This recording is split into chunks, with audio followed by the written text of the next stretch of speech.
Arestado ang isang magsasaka ng San Jacinto PNP dahil sa paglabag sa Republic Act na 7610 o mas kilala bilang Special Protection Against Child Abuse, Exploitation and Discrimination Act. Ibabalita yan ni Police Staff Sergeant Marvin Jake Romero.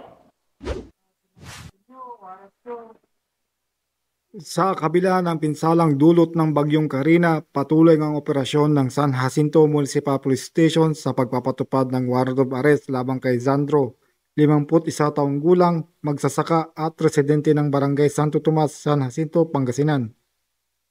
Nangyari ang paghahain ng warrant of arrest ng bandang alas 11 ng umaga kung saan kinakaharap ni Zandro ang mga alegasyon ng paglabag sa Article 6, Section 10 ng Republic Act 7610 na may 80,000 pesos na nirekomendang piyansa. Sa kabila ng hamon dulot ng panahon, patuloy ang mga otoridad sa kanilang tungkulin upang mapanatili ang kaayusan at seguridad sa komunidad.